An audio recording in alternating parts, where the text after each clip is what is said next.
Yashoda Kannan YouTube சேனலுக்கு உங்களை அன்புடன் வரவேற்கிறேன். வாழ்க வளமுடன். இன்னைக்கு நம்ம ராகி சேமியா செய்யறத பற்றி பார்க்கலாம். அதுக்கு ராகியை 2 பேக்கெட் நமக்கு தேவையான அளவு ராகியை ஒரு பாத்திரத்தில் போட்டுட்டு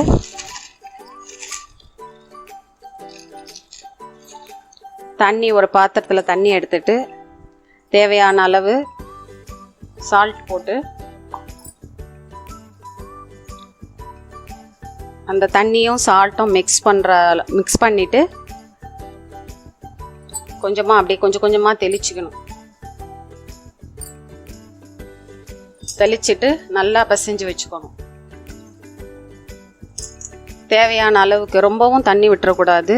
தேவையான அளவு பார்த்து கொஞ்சம் கொஞ்சமாக போட்டு பிசைஞ்சு வச்சுட்டு ஒரு 5 நிமிஷம் இப்படியே ஊற வச்சிடணும். அது இப்போது ராகி சேமியா நல்லா அப்படியே தண்ணி தெளித்து ஊற வச்சோடனே நல்லா மலர்ந்து பூத்தா மாதிரி வந்துடுச்சு. நல்லா மெத்துன்னு இந்த மாதிரி இருக்கச்ச ஒரு இட்லி பாத்திரத்தில் தேவையான அளவு தண்ணி வச்சுட்டு அதில் இட்லி தட்டு போட்டு ஒரு துணியை போட்டு இந்த ராகி சேமியாவை அப்படியே உதுத்து அப்படியே வச்சிடணும். நல்லா எடுத்து அப்படியே உதுத்து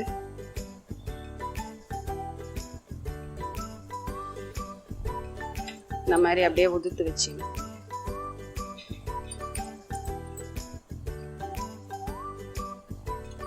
அப்படியே கொஞ்சம் தள்ளி மொத்தமாக போடாத அப்படியே இப்படி உதுத்து வச்சுட்டு இந்த துணியை அப்படியே இது மேலேயே போட்டுட்டு இப்போ மூடி போட்டு முடியணும். ஊற வச்ச சேமியாவை இட்லி பாத்திரத்தில் வச்சு கேஸில் வச்சுட்டு கேஸ் ஆன் பண்ணிவிட்டு ஒரு 5 நிமிஷம் வேகட்டோன்னு வச்சிடணும்.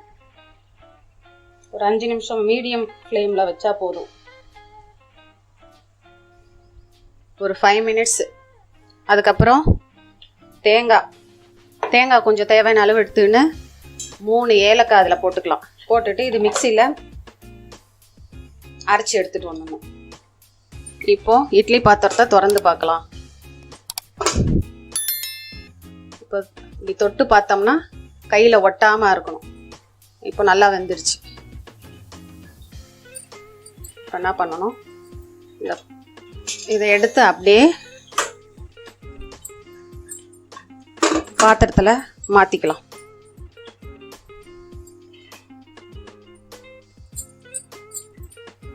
பாத்திரத்தில் மாற்றிட்டு சூடாக இருக்கும்போதே இதில் முதல்ல சர்க்கரையை போட்டுடலாம். தேவையான அளவு சர்க்கரை போட்டுட்டு அதுக்கப்புறம் கொஞ்சம் நெய் போட்டுக்கலாம். நல்லாயிருக்கும்.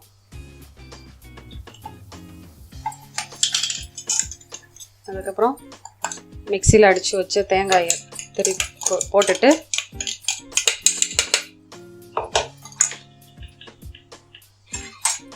இப்போ எல்லாத்தையும் மிக்ஸ் பண்ணிக்கலாம்.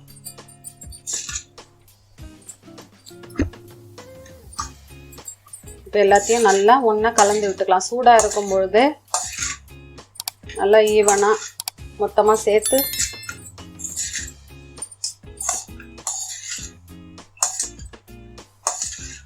இப்படி கலந்து விட்டுட்டு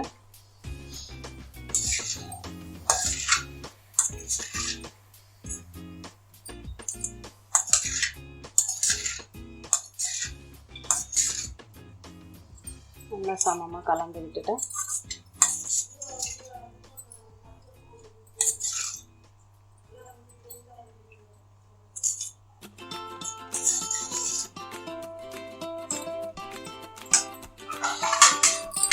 கலந்துட்டு சேமியா ராகி சேமியா இனிப்பு ராகி சேமியா ரெடி ஆயிடுச்சு. இதையே காரம் போட்டும் பண்ணலாம். இதை செஞ்சு சாப்பிட்டு பார்த்துட்டு நீங்கள் நல்லா இருந்ததுன்னா கமெண்டில் எனக்கு சொல்லுங்கள். அப்படியே காரம் போட்டு எப்படி பண்ணுறதுன்னு உங்களுக்கு தேவைன்னா சொல்லுங்கள். அதே இன்னொரு வீடியோவை போடலாம்.